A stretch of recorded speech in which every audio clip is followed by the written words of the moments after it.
የሚካሄዱ የኢፍጣር መርሃ ግብሮች ሰላምና ወንድማማችነትን የሚያጠናክሩ ናቸው ሲሉ በአዲስ አበባ ከተማ የሚገኙ የኮምቦልቻ ከተማ ተወላጆች ተናገሩ።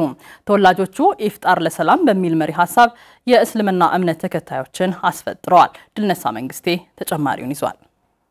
السلام عليكم ورحمة الله ኢፍጣራችን ለሰላማችን በሚል መሪ ሐሳብ የኮምቦልቻ ከተማ አስተዳደር በአዲስ አበባ ለሚገኙ የኮምቦልቻ ከተማ ተወላጆችና ወዳጆች የኢፍጣር ስነ ስርዓት አካሂዷል። ይሄን የኢፍጣር ፕሮግራም ያዘጋጀንበት ዋናው ምክንያት ምንድነው?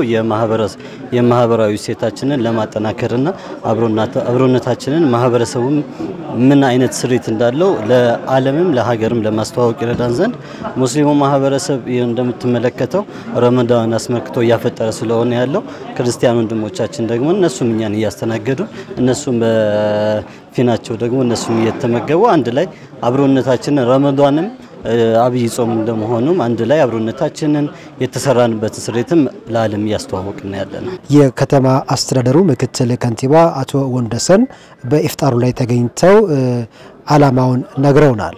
የዛሬውን ደግሞ ያከናወን ያለ ነው በከተማ አስተዳደራችን ከሚያዝያ 20 እስከ ሚያዝያ 29 የኢንዱስትሪና የፋይናንስ ኤክስፖ አለን።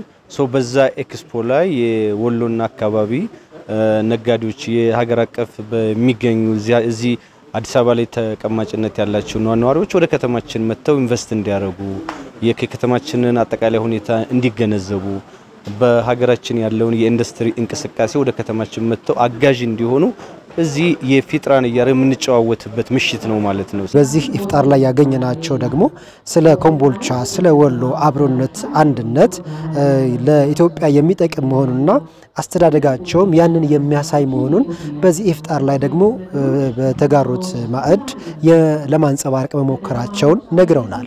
እኛ በጣም የዛሬ ሃይማኖት ልዩነት የለንም። ወንድሜ እህቴ እንትናዋ እየተባባልን ነው። ዘራና ቅምኛ በጣም ያንተ ቤት የኔ ቤት ነው፣ የኔ ቤት ያንተ ቤት ነው። እንደዛ ነው ምንኖር። ማህበረሰባችን ላይ ያለው ትስስር ለዚህ በቃላት የሚገለጽ አይደለም። ኑረን ነው ያለፈም ስለሆነ እጅግ የሚያምር አሁንም ደግሞ እዚህ ሆነን እንኳን የሚናፍቀን ነው።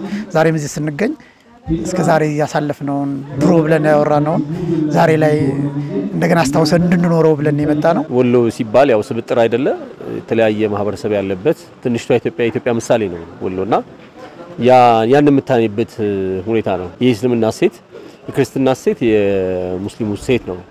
የሙስሊሙ ሴት ደግሞ የክርስትናው ሴት ነውና ይሄን በጋራ ሪኮግናይዝ ተደርጎ ለሰላም ለፍቅር ለአንድነት የሚጸለይበት መድረክ ሆኖ ነው ያለፈ ያለውና እኔ ደስ ብሎኛል በደንብ። ለኢትዮጵያ ብቻ አይደለም ለዓለም መሸጥ የሚገባው ነገር ነው ብያስባለሁና ተቀራርቦ ተፈቃቅዶ አብሮ የመኖሩን ነገር ይሄ ትልቁ ሴታችን ነው በወሎ።